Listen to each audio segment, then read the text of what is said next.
दोस्तों आज का टॉपिक बहुत इंटरेस्टिंग है। क्या ये स्टॉक्स अगले दशक में वेल्थ क्रिएट कर सकते हैं? देखिए, हम रिटेल इन्वेस्टर्स जनरली मल्टीबैगर्स ढूंढते हैं, लेकिन रियलिटी ये है कि वेल्थ एक दिन में या 21 दिन में नहीं बनती है। वेल्थ एक्चुअली में बनती है पेशेंस से और अच्छे बिजनेसेस को फिगर आउट करके उनमें लॉन्ग टर्म इन्वेस्टेड रहने से। इस वीडियो में हम डिटेल में बात करेंगे इन्हीं सब के बारे में, दो स्टॉक्स के एग्जाम्पल्स के साथ। तो वीडियो को यहाँ पे पूरा देखिए और लॉन्ग टर्म इन्वेस्टमेंट के बारे में कुछ नया सीखिए। नमस्कार दोस्तों, मैं उमेश त्रिपाठी आपका स्वागत करता हूँ स्टॉक फॉर रिटेल पर। स्टॉक मार्केट से जुड़ी एक नई जानकारी के साथ। ध्यान रखिए, जो भी स्टॉक्स हम लेते हैं डिस्कशंस के लिए वो एग्जाम्पल्स के पर्पज से होते हैं एंड किसी तरह के बाई या सेल कॉल्स नहीं होते हैं। तो यहाँ पर जो पहली कंपनी है जिसके बारे में हम बात करेंगे उसका बिजनेस सेगमेंट देखिए। बिजनेस सेगमेंट क्यों देखना है? क्योंकि अगर वेल्थ क्रिएट करने की बात होती है तो जहाँ पे इन्वेस्टमेंट किया जा रहा है या जहाँ पे इन्वेस्टमेंट करने के लिए एनालिसिस किया जा रहा है डिसीजन मेकिंग के लिए, वो कंपनी करती क्या है, उसका बिजनेस क्या है, बिजनेस में क्या स्कोप है ग्रोथ का 10-15 सालों में। क्या ऐसा तो नहीं कि बिजनेस बंद हो जाएगा अगले 8-10 सालों में, ऑब्सोलीट हो जाएगा। ये सब बातें एज अ रिटेल इन्वेस्टर हमारे लिए इंपॉर्टेंट होती है। अगर ऐसा बिजनेस हम ढूंढ लेते हैं जो कि अगले 3-4 साल बाद ख़त्म हो जाए, उसकी जगह पे नया आ जाए, जैसे कि अभी चल रहा है सब कुछ आईटी कंपनियों के बारे में, राइट। आर्टिफिशियल इंटेलिजेंस रिप्लेस कर रही है कई सारी जॉब्स। कल की वीडियो में हमने डिस्कशंस किए थे कि कई सारी कंपनियां ऐसी हैं जिनका कि रातों रात बिजनेस ख़त्म हो गया। तो बिजनेस कंपनी के स्टॉक के बैकग्राउंड में या बेस में क्या बिजनेस है कंपनी का, वो सबसे ज़्यादा हमारे लिए इम्पोर्टेंट होता है। वहाँ पे कंपनी के बिजनेस में देखिए KPIT जो कर रही है वो फ्यूचर ऑफ मोबिलिटी पे काम कर रही है। अब ऑटो स्टॉक नहीं है ये, बट इनडायरेक्टली कहीं ना कहीं से ऑटो सेक्टर के लिए इसके पास प्रोजेक्ट्स हैं। दिखने में IT कंपनी लग सकती है, बट सॉफ्टवेयर सर्विसेज कहाँ पे प्रोवाइड कर रही है? जहाँ पे प्रोवाइड कर रही है उस पर्टिकुलर सेक्टर में क्या डेवलपमेंट्स हो रहे हैं। जैसे कि फॉर एग्जांपल ऑटो सेक्टर में अभी देखें तो मोस्टली हम देखते हैं कि जैसे डीजल या पेट्रोल से गाड़ियाँ चलती हैं, तो अब धीरे धीरे क्या हो रहा है कि शिफ्ट हो रहा है इलेक्ट्रिक व्हीकल की तरफ। तो अगर इलेक्ट्रिक व्हीकल की तरफ शिफ्ट होता है तो ऑब्वियसली नई गाड़ियाँ आएंगी मार्केट में। नई गाड़ियाँ मार्केट में आएंगी तो ऐसी कंपनियां जो कि उनको मदद करती हैं, ऑटो सेक्टर की कंपनियों को, फॉर एग्जांपल जैसे कि मदरसन सुमी हो गई जिसमें कि वायरिंग हार्नेस बनता है मोस्टली। अब वायरिंग हार्नेस हर गाड़ी में ज़रूरत होगी, राइट। तो कहीं ना कहीं से ये इस तरह की बातें हमें सोचना चाहिए, कहीं ना कहीं से इस तरह की एनालिसिस हमें करनी चाहिए जहाँ पे हम इंस्टेड ऑफ फिगरिंग आउट कि स्टॉक का प्राइस क्या चल रहा है, हम ये फिगर आउट करने की कोशिश करें कि उस बिजनेस में क्या चल रहा है, उसका मैनेजमेंट, जो कंपनी का मैनेजमेंट है उसके क्या प्लान्स हैं आने वाले समय के लिए।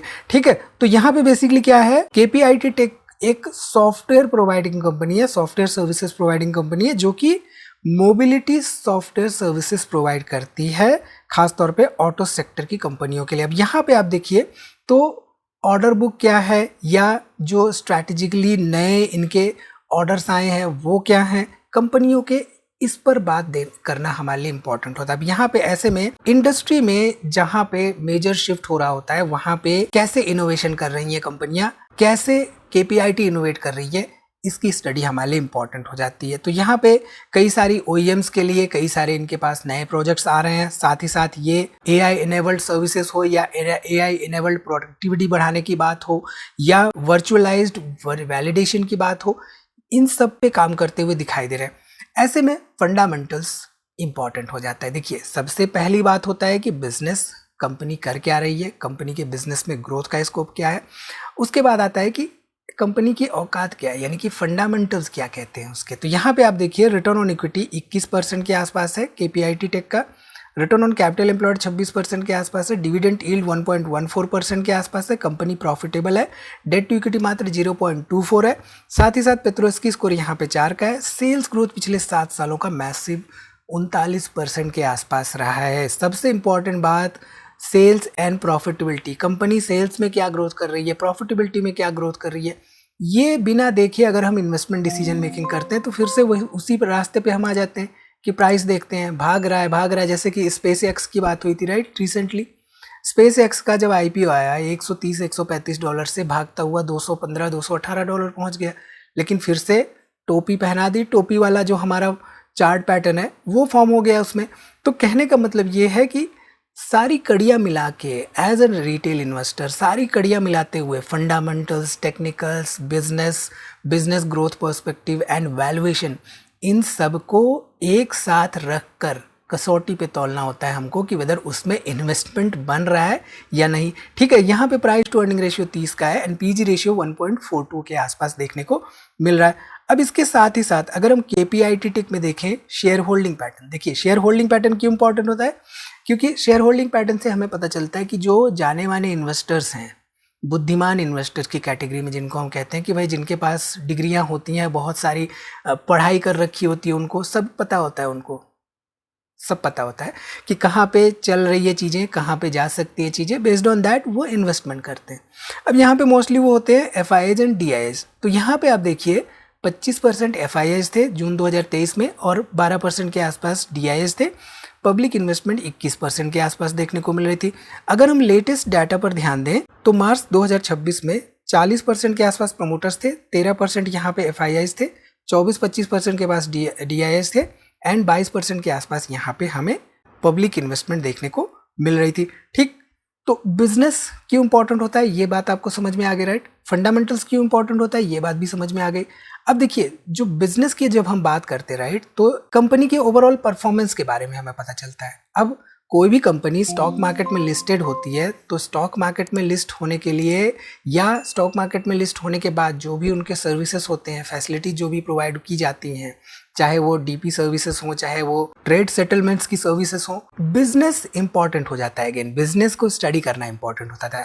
ऐसे में CDSL और NSDL ये दो कंपनियां, राइट। अब स्टॉक मार्केट में लोग इन्वेस्टमेंट जब करते हैं तो डीमैट अकाउंट ओपन करते हैं। Just in case demat account आपने नहीं ओपन किया तो नीचे मैं लिंक दे दूंगा डिस्क्रिप्शन में एंजल वन का, जहां पे मैं खुद AP हूँ और वहाँ पे आप demat and trading account open कर सकते हैं। वहाँ पे कोई भी आपको शुल्क नहीं देना होगा एंड इन केस आपको किसी भी तरह की हेल्प चाहिए तो आप हमसे कांटेक्ट कर सकते हैं। हम आपको राइट पर्सन से, जिनके पास डिग्रियां होती हैं, उनसे कनेक्ट कर देंगे। ठीक है, तो जब भी स्टॉक मार्केट में नए इन्वेस्टर्स आते हैं तो बेसिकली क्या होता है, डीमैट अकाउंट्स बढ़ते हैं। हमने देखा 2019-20 में मात्र 3-3.5 करोड़ डीमैट अकाउंट्स थे। ये बढ़ते बढ़ते कोविड के समय पे 3 गुना 4 गुना हो गए थे, जो कि अब करीब करीब 25 से 28 करोड़ के आसपास है।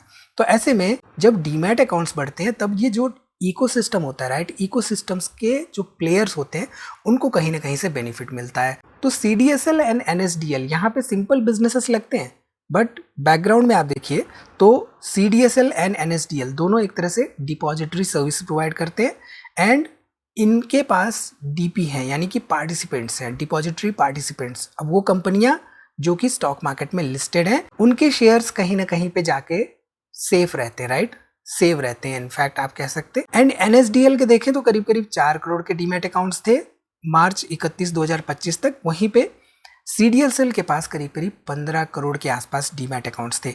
यहाँ पे NSDL के पास करीब 296 DPs के आसपास रजिस्टर्ड है, वहीं पे CDSL के पास करीब करीब 581 के आसपास ओवरऑल DPs रजिस्टर्ड है। सो मेजर बिजनेस कहाँ से आता है इनका, आपको समझ में आ गया, राइट।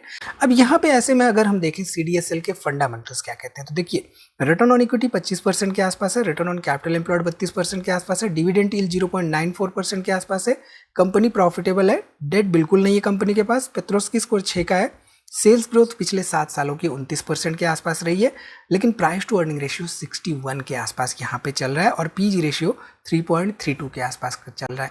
तो हमने आपको पढ़ा रखा है, हमने आपको सिखा रखा है अपनी क्लासेस में कि भाई प्राइस टू अर्निंग रेशियो अगर 20, 25, 30 के ऊपर जाता है तो ऐसे में प्राइस तो हमें दिख रहा होता है, लेकिन वैल्यूएशंस चेक करना वहाँ पे इंपॉर्टेंट हो जाता है कि क्या प्राइस वैल्यूएशंस को जस्टिफाई कर पा रहा है या नहीं। ठीक है, इसके साथ ही साथ अगर हम CDSL में देखें तो टोटल मार्केट शेयर इनका मार्च 2014 में मात्र 41% के आसपास था, यानी कि DPs की अगर हम बात करें तो या ओवरऑल डीमैट अकाउंट्स की बात करें तो 100 में से 40 डीमैट अकाउंट इनके पास रहते थे।